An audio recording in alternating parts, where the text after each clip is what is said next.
We are live.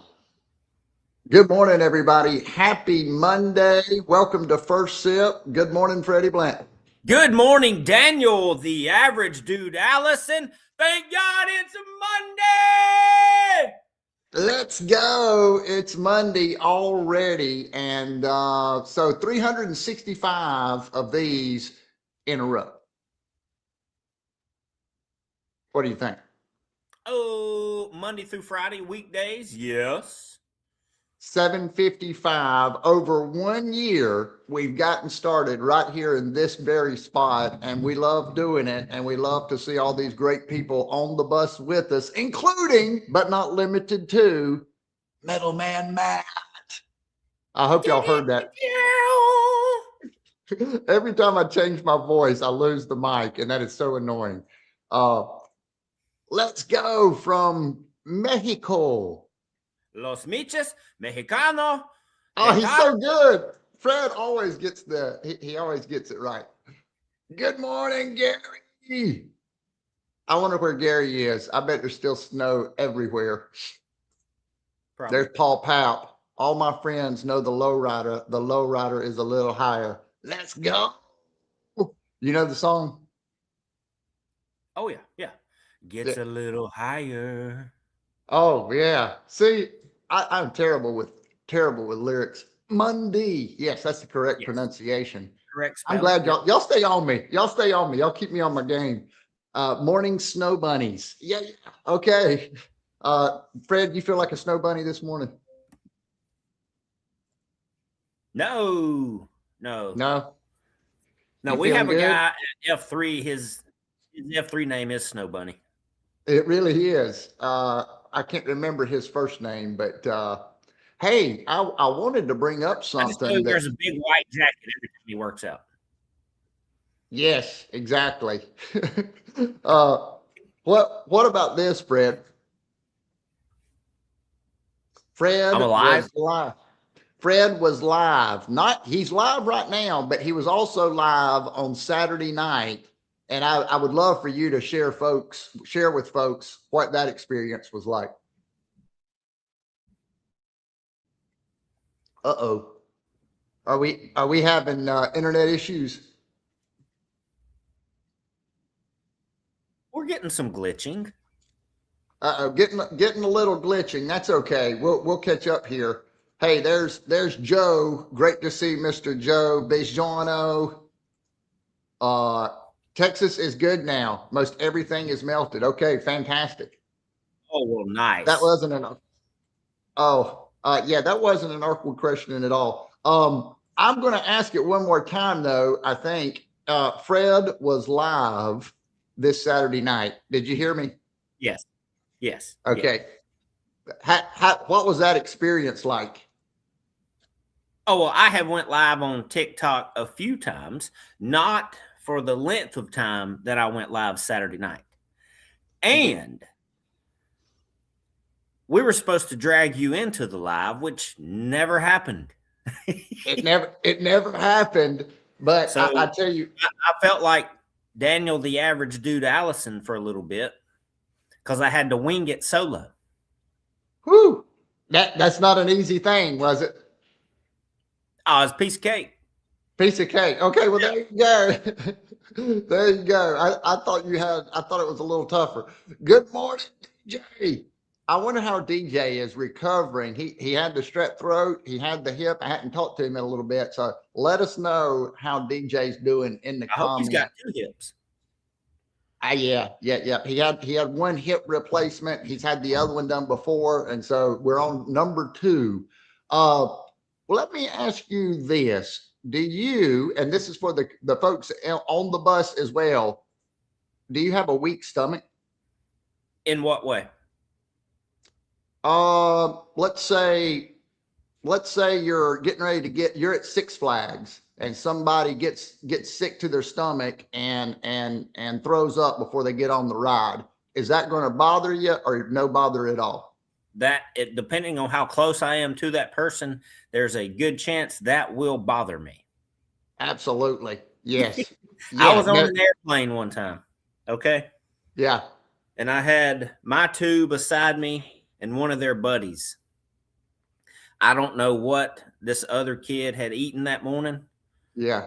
I'm trying to doze off, and I keep smelling something. Oh.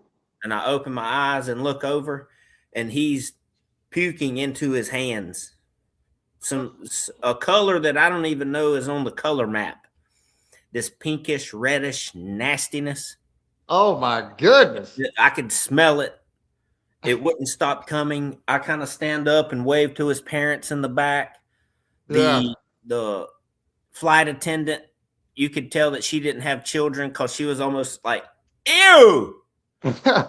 She brought a stack of cocktail napkins. It was quite the scene. Woo, baby. And that, yes, I had to really concentrate on not having a weak stomach.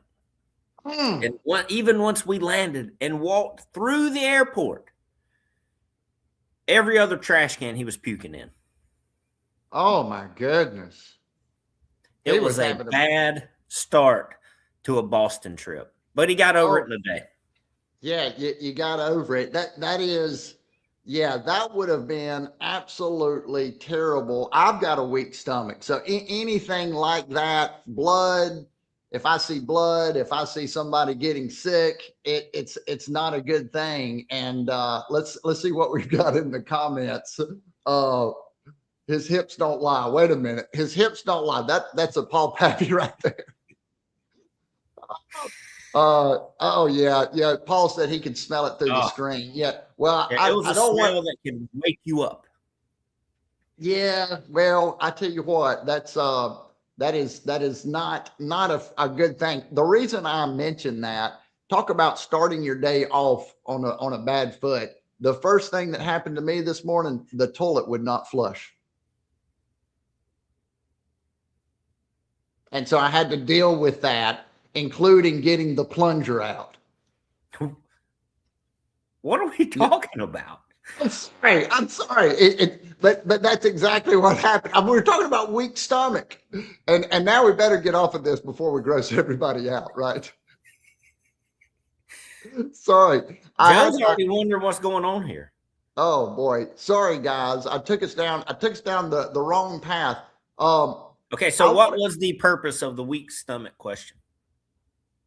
Well, you know what? The purpose of the weak stomach question, I was typically going to segue into something else, but I laid that out there, and then I saw that we weren't going to be able to segue into something else. But I just wanted to segue into your toilet being clogged.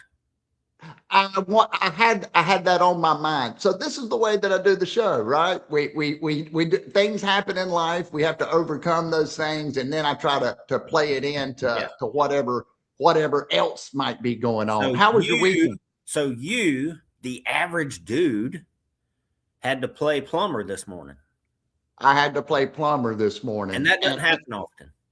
It doesn't happen often, and that was my point. You know, we have to do things that we don't want to do. Yeah. It took me back, just like you have stories of things that you deal with as far as you know, things that, just like the airplane story, which was very, very graphic. It was bad.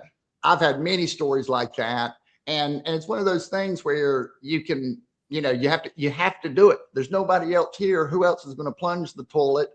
You got to get it done. And so that, there you go. But it wasn't a fun process, but I thought something about personal responsibility and getting through it, you know? Personal responsibility. I work in an office. Let's just hit this for a second. Yeah. Where there's one female and probably 15 or 16 dudes. And you would think some of these dudes really don't like personal responsibility. Yes. Due to the same situation that you may have run into this morning, they don't like to play plumber and they don't like to clean up after themselves very well. So I would love to see everyone on the septic bus this morning to have some personal responsibility energy today. Absolutely. I tell you what, I'm glad you mentioned that. Personal responsibility when it comes to things like that.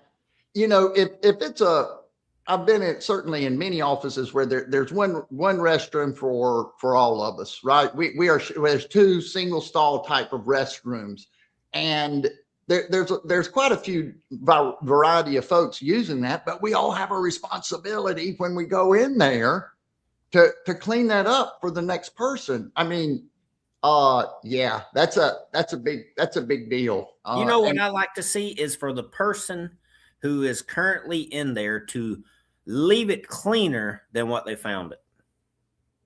Yes. And then that works out for everyone. You know what? That makes me think about what I was going to segue into here too. Sometimes I find myself just moving so fast, right? Going through life. Oh, I got to hurry up and do whatever I'm doing next. And when we do that, we not only lose quality, we miss things. So yeah, you skip steps. You skip steps. Yeah. You skip steps, and the slower I go, the more I see. So this weekend, I wear either contacts or glasses all the time. I can't see unless I have some type of prescription in. But oftentimes my eyes are it kind of bothers my eyes. You always have to have something on. So I said, you know what? It's Sunday. I'm going to be doing some chores. I'm going to see if I can get it done without the glasses. And it forced me to slow down. I got everything done. I moved slower. I was less tense. I don't know if y'all have noticed or not, but the average dude stays pretty tight overall, right? He's wound up. We have noticed.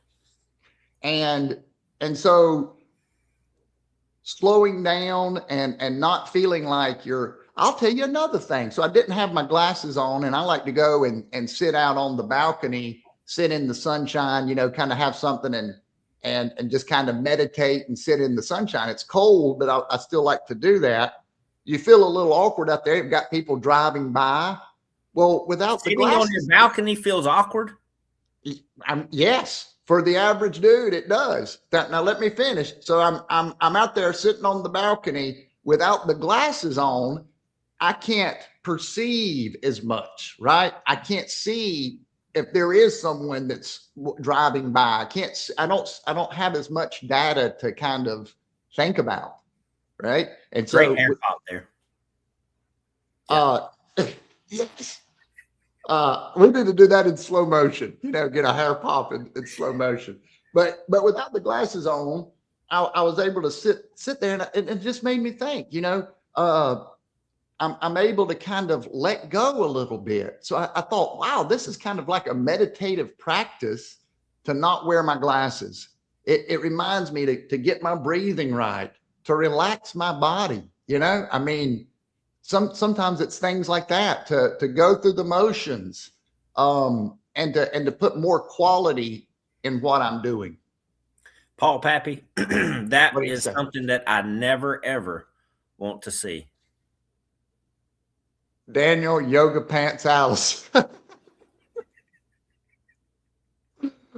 Oh man, that's something nobody wants to see. But hey, have you ever done yoga? I tell you what, the yoga's pretty good stuff, man. The breathing, the stretching. Yoga is legit.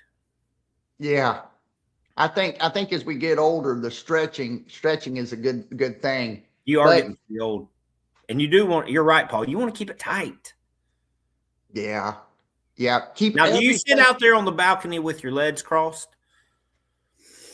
Oh, I do I try to find that perfect place where you have good posture, but you let your body melt, right? So you're just kind of relaxed on the frame, but you have good posture, breathing with the big belly, in through the nose, out through the mouth. Yeah, that it makes a difference. It makes a big difference. And it helps us in business as well. You get ready to make a cold call, getting ready to make a call of some sort. Now we're going to take a deep breath through the nose, out through the mouth, relax. Yeah. Are you worried when you're out there doing this about what someone street level or riding by would say if they looked up there and saw the average dude doing this. Yeah, that's kind of my point. You know, people are stopping at this red light, and I'm just someone that is way too, you know, I want to make it all goes together, right? You know, the people pleasing and the kind of over, you know, not wanting to be judged. So trying to be all things to all people. You think about those sorts of things, and I know it sounds, you know, it sounds kind of, I hate saying it, getting ready to turn 50 years old this year, but the truth is the truth. What's it And sound like? what's that? It sounds. It sounds like somebody, I mean, we all know intellectually, you don't need it. People don't care what you're doing up there on the balcony. Why would you spend time worrying about that? And even if somebody says, what's that weirdo doing up there on the balcony? Does it really matter? The percentage of people that would actually look up there to see what you're doing, you may think everybody stops at that red light and looks, but it's probably 0.03% of people who first even look up there, second even acknowledge that you're up there doing something. I would say that that's absolutely true, and it's not something that is like a perpetual thought that like drives me down. I just mention it because it does come up into my mind. One thing that we know for sure, if they do look up, if they do have a critical comment, we know that they're only thinking about it for as long as that red light lasts. They for sure are not thinking about it after that light turns green. They're going on with their life, right? Yeah. So that's what I have figured out. When you walk in places, a lot of new eyes, a lot of new people, and you're like, oh God, I hope, guys, did I tie my tie right? Do my pants look good? Nobody's looking at you. Nobody cares.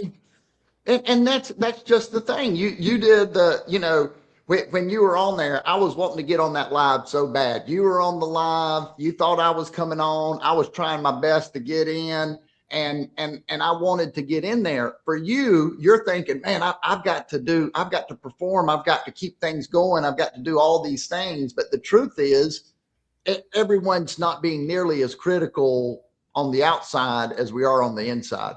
That's what it really comes down to. And I gave them plenty of opportunities to be critical. I paused, tried to fix stuff during the live, tried to get you on. You handled it with a couple people.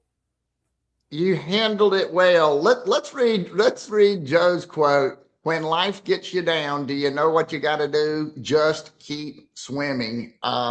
It's the truth. The resiliency is the most important thing. And that's why we do this every single day. Sometimes we snap the ball. Sometimes this show flows perfectly. Sometimes it doesn't. But either way, we will be right back here live 7:55 on Tuesday to get our mind right again. Right, Fred?